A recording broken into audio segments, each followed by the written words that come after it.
शुरुआत करते हैं आज के न्यूज़पेपर की हम एडिटोरियल के साथ में। आज का हमारा जो एडिटोरियल है मेन है फायर सेफ्टी को लेकर के। जगह जगह पर हम आग लगने की घटनाएं देखते रहते हैं, ठीक है। बहुत सारे लोगों की डेथ हो जाती है, इसके बाद भी हमारी सरकार किसी भी प्रकार के प्रयास नहीं कर पाती है। इस प्रकार की घटनाएं फ्यूचर में ना हो, इसको रोकने में हमारी गवर्नमेंट, चाहे वो सेंट्रल गवर्नमेंट हो चाहे वो स्टेट गवर्नमेंट हो, पूरी तरह से नाकाम रही हैं। इसी को लेकर के ये आर्टिकल लिखा गया है। ऐसे कौन कौन से रीजन हैं जिनके चलते चलते आग लग रही है? आग लग रही है तो दूसरी बात, उस बिल्डिंग से बाहर निकलने के लिए किस प्रकार की व्यवस्थाएं होनी चाहिए, स्टेट गवर्नमेंट ने कौन कौन से कानून बनाए हैं फायर सेफ्टी को लेकर के, ये सारी बातों का जिक्र यहाँ पर किया गया है।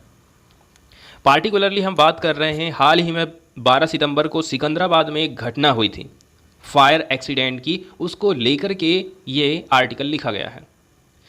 किस प्रकार से फायर सेफ्टी के जो रूल्स रेगुलेशन हैं उसमें सरकारें या फिर जो घर बनाने वाले बिल्डर हैं वो लोग फेल हो गए।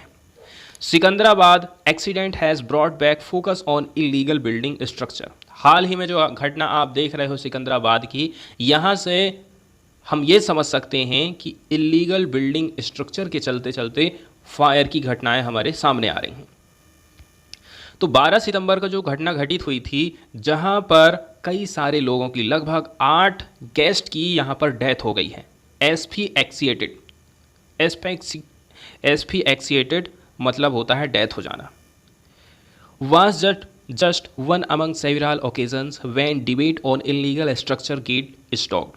ये उन घटनाओं में शामिल हो गई है जो कि भारत में घटित होते ही रहती हैं, ठीक है। और ये जो कारण है इसका वो बताया जा रहा है इलीगल बिल्डिंग के स्ट्रक्चर का। तीसरी नंबर की बात यह है, अब लीडर लोग भी शोक मनाना चालू कर देंगे, ठीक है। बड़ी बड़ी घोषणाएं कर देंगे ऐसी जब घटनाएं घटित होती हैं, तो चाहे वो मेयर हो, मेयर से लेकर के प्राइम मिनिस्टर हमारे देश के, इन्होंने एक्सप्रेस किया है दुख को। For the common public the accident and whole lineup of regret to ex gratia. अब इसके बाद कॉमन पब्लिक के लिए क्या हो जाएगा? एक्स ग्रेटिया की व्यवस्था कर दी जाएगी कि इसकी हम क्षतिपूर्ति आपके फैमिली वाले को दे दे रहे हैं। तो हम जबकि पुरानी घटनाओं से कुछ सीख सकते थे। 6 महीना पहले ही 12 लोग जो कि डेली वेजेस पर काम करने वाले लेबर वर्कर थे, 12 पर्सन की डेथ हुई थी, सब के सब बिहार से थे। एक फायर एक्सीडेंट हुआ था भोईगुड़ा, ठीक है, सिकंदराबाद में, और वो शहर भी सिकंदराबाद में ही आ रहा है। 12 लेबर की डेथ हो गई थी आग लगने से। इससे भी हम सीख नहीं लिए। हाल ही में जो इंसिडेंट हुआ है, जो घटना घटित हुई है, इसमें जो फायर थी, बिल्डिंग का जो बेसमेंट हुआ करता था, ठीक है, इसको क्या कर दी, बिल्डिंग के बेसमेंट में आग लगी। तो हम देख रहे हैं फायर की जो घटना थी वो कहाँ पर इरप्ट हुई थी, ठीक है, और वो इरप्ट हुई थी कहाँ से? बेसमेंट वाले एरिया से। इसके बाद इसका जो धुआं है धीरे धीरे करके कहाँ चले गया? अपर फ्लोर में पहुँच गया, और फिर इनको सांस लेने में कठिनाई जाने लगी और इनका दम घुट गया। द बेसमेंट वाज अनऑथराइज्ड, और जो बेसमेंट बनाया गया था यहाँ पर वो अनऑथराइज्ड था। As also the top floor of the building, both of which represented gross deviation from the plan sanction by the civic body. तो देखा जाए ना, तो जो बेसमेंट बना है वो भी गलत था, और जो टॉप फ्लोर बनाया गया था इस बिल्डिंग का वो भी नहीं बनाया जाना था, नियम कानून के हिसाब से वो सही नहीं था, ऐसा यहाँ पर बताया जाता।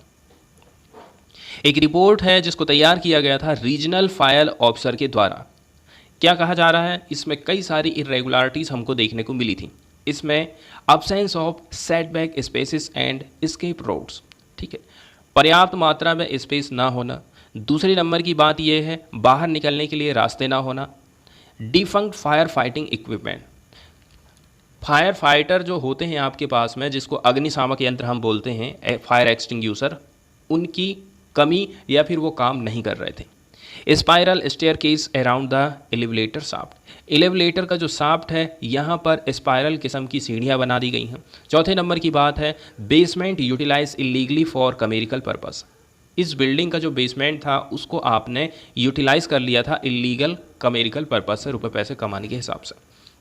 And absence of smoke management and emergency lighting, emergency lighting की किसी प्रकार की व्यवस्था नहीं है, आप स्मोक को मैनेज नहीं कर पा रहे हो, इस प्रकार की व्यवस्था यहाँ पर है। 6वें नंबर की बात यह है, the building has been thriving for past 8 to 9 years. तो ये जो बिल्डिंग थी इस कंडीशन में ही फल फूल रही थी, लगभग 8 से 9 साल हो चुके हैं। Under the protection offered by the building regularisation scheme 2015। ठीक है, क्योंकि ये लोग क्या काम करते हैं, बिल्डर घूस दे देते हैं और घूस दे दे के अपने हिसाब से जैसा चाहे वैसा बिल्डिंग बना लेते हैं। तो बीआरएस के नियंत्रण में, बीआरएस की देखा देखी भी होना चाहिए थे यहाँ पर, लेकिन वो फेल हो गया इसको रोकने में। बीआरएस के बारे में बात बताई जाती है, बिल्डिंग रेगुलराइजेशन स्कीम 2015। 1998 से ही जो जॉइंट स्टेट हुआ करता था आंध्र प्रदेश का, the BRS has become a hope for deviant builder to circumvent the norm. जब से ये संस्था बनी है और जब से तेलंगाना और आंध्र प्रदेश एक ही हुआ करता था, तो बीआरएस एक प्रकार से इनको अपने अपराधों से बच निकलने का एक साधन बन गया था। And a pretext for successive government to make money under the justification for fiat कंपाली।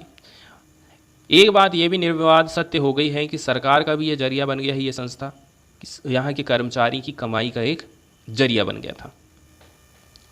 तो मानक बचाव ये था कि किसी भी बिल्डर कार्रवाई के मामले में मुक्त हो जाता था, और जबकि सज़ा मिलती थी इमारत में रहने वाले निर्दोष लोगों को, जिनकी डेथ हो जाती थी, जिनकी कोई गलती नहीं हो सकती थी। अभी तक क्या क्या किया गया है इसके बारे में यदि हम बात करें, ठीक है, तो 2016 तक जब बीआरएस अनाउंस किया गया, किसके द्वारा, तेलंगाना स्टेट गवर्नमेंट के द्वारा, previous year was challenged in the high court. तो इसको लेकर के भी कुछ हाई कोर्ट में याचिकाएं दायर करी गई थी। The process then came to an abrupt halt not before 1.13 lakh property owner submitted their application seeking regularisation.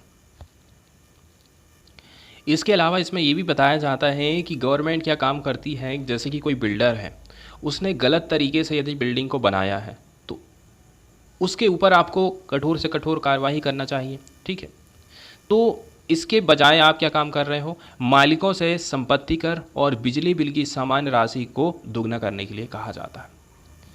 अब इसके बाद सेफ्टी क्लियरेंस की यदि हम बात करें, जैसे कि यदि मैं घर बना रहा हूँ और मैं बिजनेस पर्पज़ से उस बिल्डिंग को बना रहा हूँ, तो उस हिसाब से फिर मुझे फायर सेफ्टी के लिए क्लियरेंस की ज़रूरत होना चाहिए। उसी बात को लेकर के यहाँ पर बताया जाता है। Applicability of fire safety norm is another gap through which several builder escape. तो कई सारे बिल्डर ऐसे हैं जो कि इस रास्ता से भी बाहर निकल जाते हैं। तेलंगाना फायर सर्विस एक्ट 1999 क्या कहता है कि केवल residential building above 18 metre height, जिनकी हाइट 18 मीटर से अधिक है, इसके साथ साथ में कमर्शियल बिल्डिंग्स जिनकी हाइट 15 मीटर से ज़्यादा है, इन्हीं के लिए अनिवार्य है कि ये फायर सेफ्टी क्लियरेंस को हासिल करेंगे। फायर सेफ्टी क्लियरेंस इनको हासिल करना ज़रूरी है। Almost all commercial establishment where fire mishap took place in recent past did not fall into the category। लेकिन आप ये देखोगे कि यहाँ से भी किस प्रकार से लोग बचकर निकल जाते हैं। मतलब कि जब घटना घटित हो रही है तो आप ये भी नहीं देख रहे हैं कि ये किस कैटेगरी के अंतर्गत आई है। क्या पार्टिकुलर जितनी हाइट की हम बात कर रहे थे उतनी हाइट तक ठीक थी, इसके बाद यदि आपको बनाना है और आगे, तो उसके लिए फायर सेफ्टी का क्लियरेंस का लिया गया था कि नहीं लिया गया था, ये सारी बातचीतों का ध्यान रखना जरूरी है। इसके साथ साथ में amendment to the law to encompasses commercial structure of the fire safety inspection irrespective of their height will go a long way ensuring compliance. आगे 2016 में कुछ क्लॉजेस जोड़े गए, ठीक है, बिल्डिंग नॉर्म्स में। इनको हम इंस्ट्रूमेंटल बोल सकते हैं। इन्हीं के माध्यम से हमने सेवरल फायर मिसअप की घटनाएं देखी। मतलब इनको लगा, इस प्रकार के कानून जो लाए गए थे उसका उद्देश्य यही था कि थोड़ी तो कम से भी कम ये जो घटनाएं हो रही हैं आग लगने की, इससे इसको हम रोक सकें। तो क्या काम कर दिया गया सरकार की तरफ से, सरकार कह रही है 10% हिस्सा आप मॉर्टगेज के रूप में कहाँ पर रख दीजिए, म्युनिसिपल अथॉरिटीज़ के पास जमा कर दीजिए। यदि कभी कोई दिक्कत जाएगी, कभी कोई दुर्घटना होती है, तो वो हर्जाने के तौर पर हम उसको आपसे वसूल लेंगे। इस प्रकार के नियम कानून सरकार लेके आई थी। इसके बाद वाला जो आर्टिकल है हमारा भारत और चाइना के रिलेशन को बताता है। इसमें हाल ही में जो घटना घटित हुई है उसको लेकर के ये आर्टिकल लिखा गया है। सीमा विवाद चल रहा है हमारा चाइना के साथ में। कई सारे पॉइंट ऐसे हैं जहां पर दोनों सेनाएं पीछे हट गई हैं, और हाल ही में पिछले सप्ताह हमने ये देखे कि जो पेट्रोलिंग पॉइंट 15 है, जिसको हम PP-15 शॉर्टकट में बोलते हैं, यहाँ से दोनों सेनाएं पीछे हटी हैं। 2020 में जब से क्लैश हुआ था दोनों सेनाओं के बीच में, हाथापाई हुई थी, ठीक है, जवान घायल भी हुए, मारे भी गए, तब से लेकर के भारत और चाइना के जो रिलेशन है ना, काफ़ी ख़राब रहे थे। दे completed disengagement in an area known as Patrolling Point 15, pulling troops back to create a demilitarized buffer zone। इसको हम एक बफर जोन बनाएंगे जहां पर ना तो चाइना की मिलिट्री रहेगी ना तो इंडिया की मिलिट्री रहेगी। इसके बाद दोनों देश मिलते हैं आपस में संघाई कोऑपरेशन ऑर्गेनाइजेशन के समिट में समरकंद में। तो दोनों ही देश न्यूक्लियर हथियारों से लैस हैं। इस प्रकार के जो स्टेप उठाए गए हैं ये काफ़ी इंपॉर्टेंट माने जा रहे हैं, क्योंकि दोनों ही सेनाएं पीछे हट गई। But they also carry risk specially for India. लेकिन इसमें कुछ रिस्क भी है, और रिस्क है इंडिया के लिए। अब हम देख रहे हैं लेटेस्ट राउंड की जो डिसएंगेजमेंट हुई है, इसके बावजूद भी LAC रिमेन्स डीपली अनसेटल्ड। आज के टाइम में भी जो LAC है, भारत और चाइना के बीच में सीमा, वो सेटल नहीं हो पाई है। ऑब्जर्वर लोग क्या पॉइंट आउट कर रहे हैं कि ये जो बफर जोन है ना, जिसको प्रोड्यूस किया गया है by the crisis inhabit India's ability to patrol its own territory. जहाँ तक इंडिया जा सकता था, पेट्रोलिंग करता था, आज के टाइम में ऐसा हो जाएगा कि आप वहाँ तक पेट्रोलिंग नहीं कर पाओगे। And India and China have tacitly agreed to postpone settlement at two other confrontation site। अभी हाल ही में जो और हमें सेटलमेंट करना है दो साइट में, वो अभी पोस्टपेंड हो गई, including a particularly tactically valuable area known as Depsang वाले एरिया में अभी हमें काम करना है। तो ये जो बफर जोन हो गया, इसके अलावा दिप्सांग का जो स्टेटस है, दोनों ही सूट कर रहे हैं चाइना के उद्देश्य को। चाइना जो चाह रहा है वो हो रहा, समझ लीजिए, because they limit India's military activity near LAC। क्योंकि इसके माध्यम से चाइना ने हमारी जो मिलिट्री एक्टिविटी है उसको लिमिटेड कर दिया है। विच एनालिस्ट जज had partially motivated China's initial incursion in. और ये घटना हम कब से देख रहे हैं, 2020 से ही देख रहे हैं। इसी प्रकार का जो मिलिट्री का खतरा है, थ्रेट है बॉर्डर साइड में, ठीक है, ये न केवल कम हुआ है but has actually grown over the course of the crisis. लेकिन इससे ये जो क्राइसिस है, इससे और भी ज़्यादा बढ़ गया है। वहीं जो री इन्फोर्समेंट है, री इन्फोर्समेंट का मतलब होता है अतिरिक्त सेना, extra people who are sent to make an army या फिर navy. Reinforcement that each side deploy since 2020 से ही हम यहाँ पर एक्स्ट्रा सेना को सीमा में डिप्लॉय करने लगे थे, और ये अभी तक पूरी की पूरी ना रिटर्न नहीं हुई है, वापस नहीं हुई है। यहाँ तक कि यदि फ्यूचर में बातचीत होती है, continue disengagement and de escalation and reduce those forces returning to the status quo and is now impossible. और आज के टाइम में फिर यदि वहाँ से आप अपनी सेना को खींचोगे तो ये समझ लीजिए कि आप अपना काफ़ी सारा एरिया छोड़ दे रहे हो, इसलिए इसको इम्पॉसिबल बोला जाता।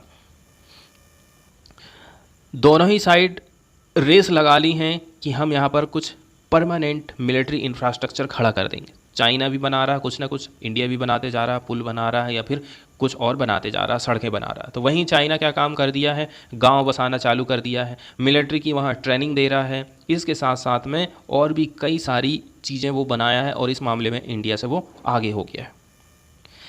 चाइना क्लेम करता है कि अरुणाचल प्रदेश उसका है, and just as it has placed its maritime claims. तो जिस प्रकार से समुद्री सीमा में भी अपना वो अधिकार जताते रहता है, ठीक स्थल में भी हमें कह रहा है कि अरुणाचल प्रदेश भी चाइना का है। इट्स मिलिट्री बिल्डअप में portend increasing pressure in coming year. और जिस प्रकार से मिलिट्री में वो पैसे खर्चे करते जा रहा है, इन्वेस्टमेंट करते जा रहा है, हमारे लिए एक प्रकार से ये चिंता वाली बात है।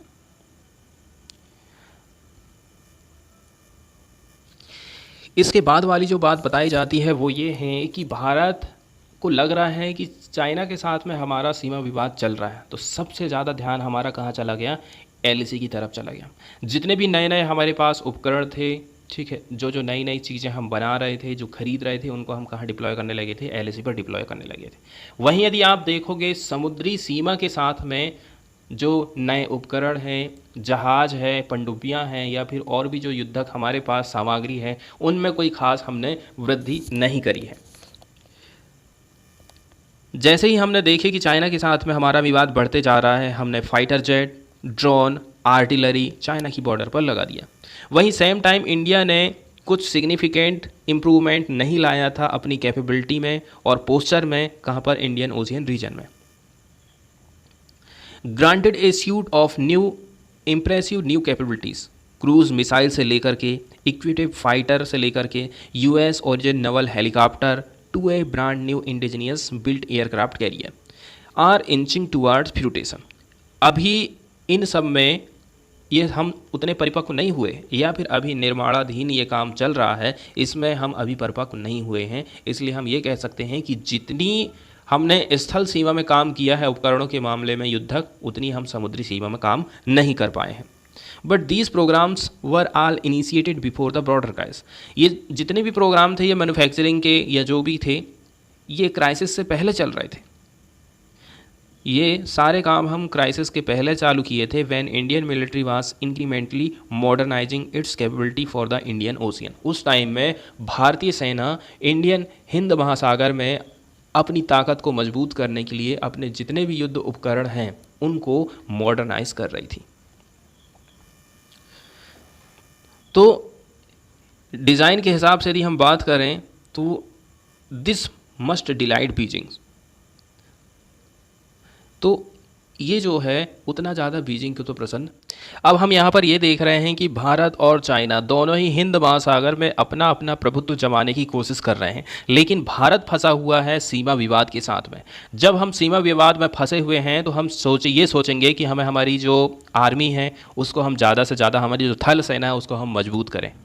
तो वहीं हम क्या है, समुद्री सीमा के मामले में थोड़ा सा पीछे हट जाते हैं। उस मामले में हमारी जो मिलिट्री है उसको हम उतना ज़्यादा फोकस नहीं कर पाते हैं। तो एक प्रकार से चाइना हमें इधर फंसा लिया है तो हम इधर उतना फोकस नहीं कर पा रहे हैं। तो हम देख रहे हैं कि एशिया में दोनों ही अपने अपने प्रभाव के लिए संघर्ष कर रहे हैं। हिंद महासागर में भी कंपटीशन तेज हो गया है। महासागर के पार सैन्य बल को प्रोजेक्ट करने, छोटे जो क्षेत्रीय राज्य हैं इनको मजबूर करना है या फिर उनकी रक्षा करना है, और वहाँ एक स्थायी रणनीतिक उपस्थिति स्थापित करने की इनकी क्षमता, जैसा कि हम देख ही चुके हैं कि चाइना आज के टाइम में जो दूसरी कंट्री है वहाँ पर अपने मिलिट्री बेसमेंट बनाने लगा। उनको कह रहा है कि हम आपकी सुरक्षा मुहैया कराएंगे।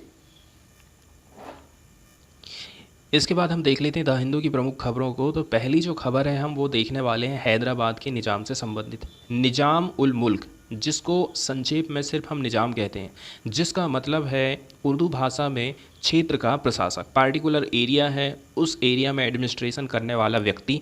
एडमिनिस्ट्रेशन के अंतर्गत जैसे कि टैक्स की वसूली आ जाती है तो उसको हम कहेंगे प्रशासक। हैदराबाद रियासत के स्थानीय संप्रभु शासकों की पदवी को हम कहते थे निज़ाम। निज़ाम 1719 से हैदराबाद रियासत के शासक हुआ करते थे और आसफ जाही राजवंश से ये संबंधित थे। इन्हीं से संबंधित एक न्यूज़ आई है, इसको हम देख लेते हैं। लगभग 100 साल हो चुके हैं। 100 साल के बाद में निज़ाम की स्वॉर्ड मतलब तलवार को भारत रिटर्न कर दिया जाएगा। 14th century ceremonial sword that was sold in Hyderabad to a British general in the early 20th century। निज़ाम की तलवार को क्या काम किया गया था कि ब्रिटिश के जो जनरल थे इनको हमने बेच दिए, इसको बेच दिया गया हैदराबाद में। Is set to return in India. अब ऐसा है कि इसको हम अपने देश वापस ला रहे हैं। The sword is among the 7 objects being repatriated by the Glasgow Life which manage Glasgow's museum. Repatriated प्रत्यावर्तित कर देना, स्वदेश वापस भेज देना। तो तलवार भेजी जाएगी। इसके अलावा इसमें 7 कुछ चीज़ें भी हैं, इसको वापस भेजा जाएगा ग्लासगो लाइफ के द्वारा, जो कि मैनेज करती है ग्लासगो के म्यूजियम को। यहाँ पर जो म्यूजियम बनाया गया है उनको। While the object were described as stolen. इनको स्टोलन माना जा रहा है, मतलब चुराई हुई चीज़ें। The acquisition document for the sword says it was purchase from Maharaja Kishan Prasad. लेकिन कुछ डॉक्यूमेंट ऐसे हैं जो कि कहा जा रहा है कि ये चुराए हुए नहीं हैं, इनको खरीदा गया था। 1905 में खरीदा गया। जोनाथन रेली कम्युनिकेशन ऑफिसर हैं ग्लासगो लाइव के, उनका कहना है ये जो तलवार थी इसको परचेज़ किया गया था 1905 में, इसके द्वारा जनरल सर आर्चीबाल्ड हंटर के द्वारा। कमांडर इन चीफ हुआ करते थे बम्बई कमांड के 1903 से 1907 के बीच में। कहाँ से लिया इनने? महाराजा सर किशन प्रसाद बहादुर यामीन उस सुल्तनात से। The prime minister of Hyderabad, उस टाइम में हैदराबाद के प्राइम मिनिस्टर हुआ करते थे। The talwar was donated by sir hunter's nephew, इसको डोनेट किसको कर दिए हम? सर हंटर्स के नेफ्यू को हम डोनेट कर दिए। Mister Archibald Hunter service to Glasgow Life museum collected in 1978। जिस प्रकार से आप चित्र देख रहे हैं, इसकी जो शेप है, आकृति है, वो सांप की जैसी है। इसके साथ में इसमें आप दांतेदार संरचना भी देख रहे हैं, ये देख लीजिए। तो यही इसके बारे में बताया जाता है कि इसका जो शेप है वो सांप के जैसा है और इसके एज सिरेटेड है एंड ए डेमासेंस पैटर्न, इसका जो पैटर्न है वो किस प्रकार का है? डेमासेंसिंग टाइप का है। Art of in laying different metal, इसमें कई सारे अलग अलग मेटल को मिला करके बनाया गया है। With gold etching of the elephant and tigers, यहाँ पर हमको गोल्ड एचिंग्स दिखाई देती है, मतलब कि यहाँ पर आपको कुछ चित्रकारी भी दिखाई देगी। परमाणु हथियारों की बात, ठीक है, रशिया के द्वारा कही गई है कि वो केवल एक दिखावा नहीं है, हम कभी भी परमाणु हथियारों का यूज़ कर सकते हैं, इस प्रकार की धमकी रशिया के द्वारा दी गई है। तो परमाणु हथियारों के उपयोग को लेकर के एक न्यूक्लियर नॉन प्रोफिलरेशन ट्रीटी बनाई गई, जिसको शॉर्टकट में हम एनपीटी कहते हैं और हिंदी में कहते हैं परमाणु अप्रसार संधि। इसके बारे में कुछ देख लेते हैं। एनपीटी एक इंटरनेशनल ट्रीटी है जिसका उद्देश्य है न्यूक्लियर जो हथियार है और हथियार प्रौद्योगिकी के प्रचार प्रसार को रोकना है। परमाणु ऊर्जा के शांतिपूर्व को हम यूज़ करेंगे, मतलब कि यदि आपके पास न्यूक्लियर एनर्जी है तो आप उसका उपयोग करिए बिजली बनाने में या फिर और अन्य जगह आप इसका इस्तेमाल कर सकते हैं। और निरस्त्रीकरण के लक्ष्य को बढ़ावा देना इसका प्रमुख काम। 1968 में इस पर साइन किया गया और ये वर्ष 1970 से ही काम करने लगी है। आज के टाइम में 191 देश इसके मेंबर हैं, लेकिन यहाँ काम वाली बात यह है कि भारत ने एनपीटी पर साइन नहीं किए थे और भारत इसका सदस्य नहीं है। संधि के अंतर्गत जितने भी मेंबर हैं इन सभी को परमाणु हथियार निर्माण की किसी भी, आज के टाइम में भी इनको हथियार नहीं बनाना है, फ्यूचर में भी हमको परमाणु हथियार नहीं बनाना है, इस प्लानिंग को आपको त्याग ही दीजिए। इसके बदले उनको परमाणु ऊर्जा के शांतिपूर्ण उपयोग पर पहुंच स्थापित करनी पड़ेगी।